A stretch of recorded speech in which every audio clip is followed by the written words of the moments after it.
नमस्कार साथियों। आज 2 सितंबर और हम पढ़ने वाले हैं आज की महत्वपूर्ण करंट अफेयर्स जो आपकी आगामी परीक्षाओं के लिए उपयोगी रहेगी। चलिए साथियों, देखते हैं आज का पहला प्रश्न। हाल ही में किसने महालेखा नियंत्रक का पदभार ग्रहण किया है? चार ऑप्शन है। राजीव गौबा, ओम बिरला, टी.सी.ए. कल्याणी या जगदीप धनखड़। तो इस क्वेश्चन का सही जवाब ऑप्शन सी है। टी.सी.ए. कल्याणी ने हाल ही में भारत का महालेखा नियंत्रक का पदभार संभाला है। इसके अलावा ऑप्शन बी, ये वर्तमान में ओम बिरला जी जो भारत के लोकसभा के अध्यक्ष, जगदीप धनखड़ हाल ही में इन्होंने वाइस प्रेसिडेंट के पद से इस्तीफा दिया है। इसके बाद वाइस प्रेसिडेंट के इलेक्शन जो नॉमिनेट कैंडिडेट्स के होंगे वो 9 सितंबर को इनको इनके वोट डलेंगे। अगला प्रश्न साथियों, हाल ही में किस देश में 6.3 तीव्रता का भूकंप आया है? चार ऑप्शन हमारे सामने हैं। अफगानिस्तान, पाकिस्तान, बांग्लादेश और श्रीलंका। तो इस क्वेश्चन का सही जवाब हो जाएगा ऑप्शन ए, अफगानिस्तान। अफगानिस्तान में 6.3 तीव्रता का भूकंप आया है और इसमें 600 से ज़्यादा लोग मारे जा चुके हैं। अब देख लेते हैं रिक्टर स्केल पर कितने स्केल के भूकंप से कितना असर होता है। अफगानिस्तान में जो भूकंप आया है वो इस लेवल का है और इसमें होता है इमारतों की नींव गिरने लगती है, ऊपरी मंजिलों को अपने आप ही नुकसान हो जाएगा जब नीचे से नींव ही गिर जाएगी। तो अब देख लेते हैं ऊपर से।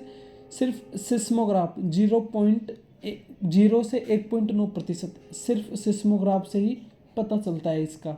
2 से 2.9 हल्का कंपन होता है। 3 से 3.9 कोई ट्रक आपके नज़दीक से गुजर जाए ऐसा असर होता है 3 से 3.9 का। 4 से 4.9 खिड़कियाँ टूट सकती है, दीवारों पर टंगी फ्रेम आदि गिर सकते हैं। 5 से 5.9 फर्नीचर जैसा भारी सामान तक हिल सकता है। 5 से 5.9 और इसके बारे में हम पढ़ चुके हैं। अगला है 7 से 7.9 इमारतें गिर जाती हैं, ज़मीन के अंदर पाइप फट जाते हैं, जो दबे हुए हैं पाइपलाइन के हैं या गैस के पाइपलाइन है वो सारे फट जाते हैं 7 से 7.9 का जो रिक्टर स्केल पे भूकंप आता है उसके कारण। 8 से 8.9 इमारतों सहित बड़े पुल भी गिर जाते हैं इसमें। 9 या उससे ज़्यादा पूरी तबाही, कोई मैदान में खड़ा हो तो उसे धरती लहराते हुए दिखेगी। समंदर नज़दीक हो तो सुनामी का खतरा हो सकता है। 9 या उससे ज़्यादा के रिक्टर स्केल पर जो भूकंप आता है उससे ऐसा महसूस होता है।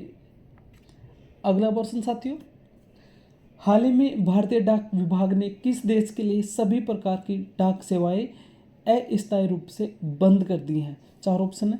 चीन, अमेरिका, रूस और क्यूबा। तो इस क्वेश्चन का सही जवाब ऑप्शन बी है, अमेरिका।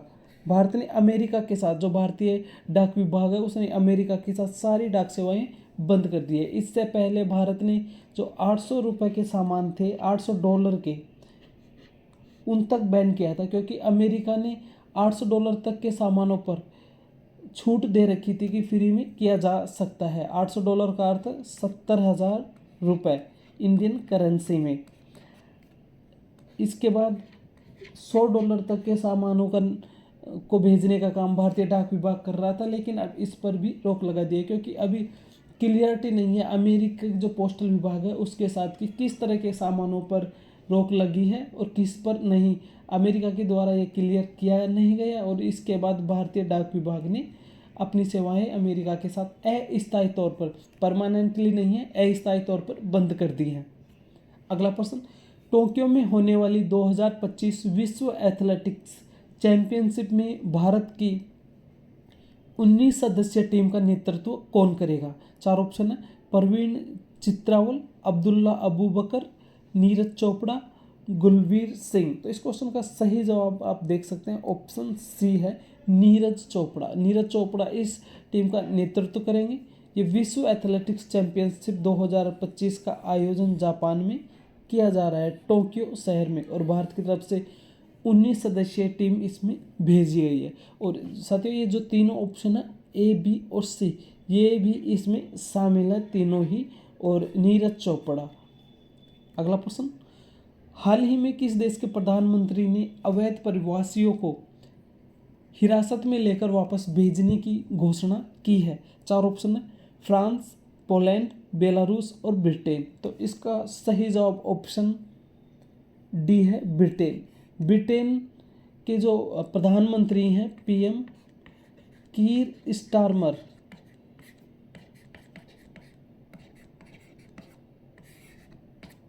उन्होंने कहा है कि जो भी अवैध प्रवासी उनके देश में रह रहे हैं उनको हिरासत मिलेंगी और इसके बाद उनको उनके देश में भेज दिया जाएगा।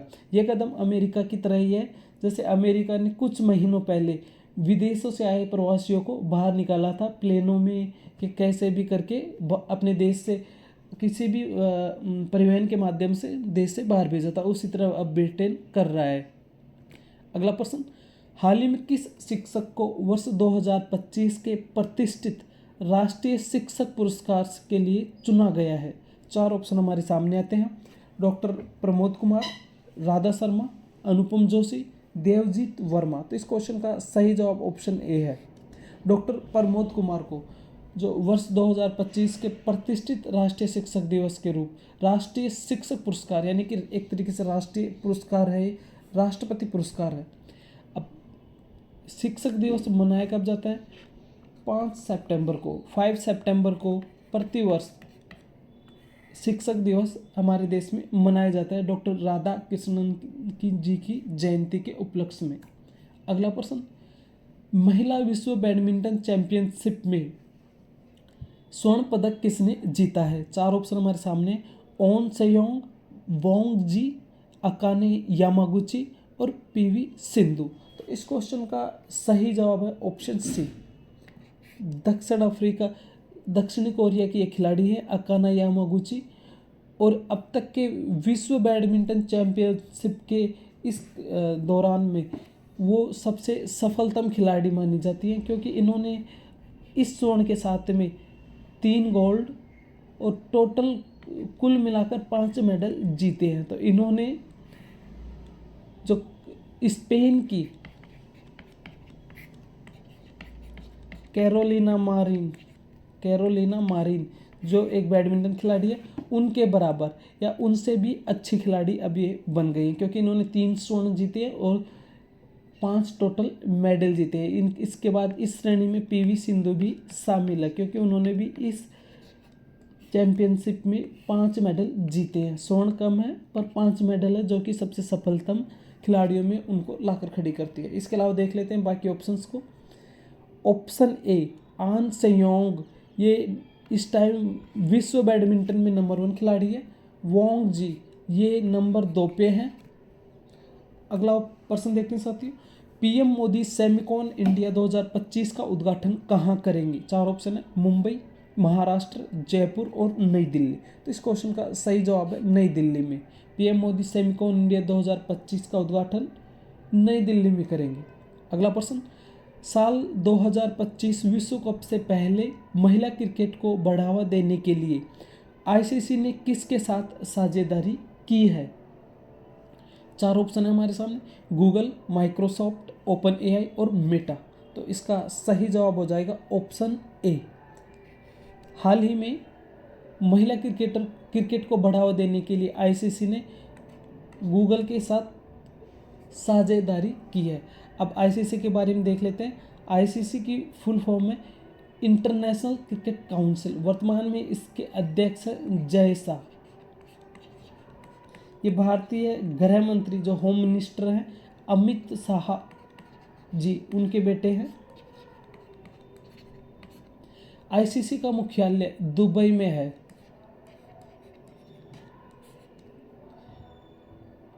इसके अलावा माइक्रोसॉफ्ट के सीईओ वर्तमान में सत्या नडेला हैं। ओपन एआई के सैम ऑल्टमैन इस टाइम सीईओ है। मेटा कंपनी मार्क जुकरबर्ग की है और गूगल के सीईओ सुंदर पिचई हैं। अगला प्रश्न देखते हैं, पापुआ न्यू गिनी के 50वें स्वतंत्रता दिवस समारोह में कौन सा भारतीय जहाज शामिल हुआ है? चार ऑप्शन है, INS Vikrant, INS Kadmat, INS Kaveri, INS Vikram. तो इस क्वेश्चन का सही जवाब है और सीधा सा जवाब है ऑप्शन बी, INS कदमत इसमें शामिल हुआ था और ये पापुआ न्यू गिनी का 50वां स्वतंत्रता दिवस समारोह था। साथ ही करंट अफेयर्स के सभी क्वेश्चन हमने कवर कर लिए हैं। अपनी महत्वपूर्ण तैयारी के लिए हमारे साथ बने रहिए और परीक्षा में अच्छे क्वेश्चंस अटैम्प्ट किए जाए और आपको टॉपिक समझ में आए, इसलिए हमारे साथ बने रहे। इस चैनल को आप सब्सक्राइब कर लें। अब मिलेंगे अगली क्लास में, तब तक के लिए जय हिंद, जय भारत साथियों।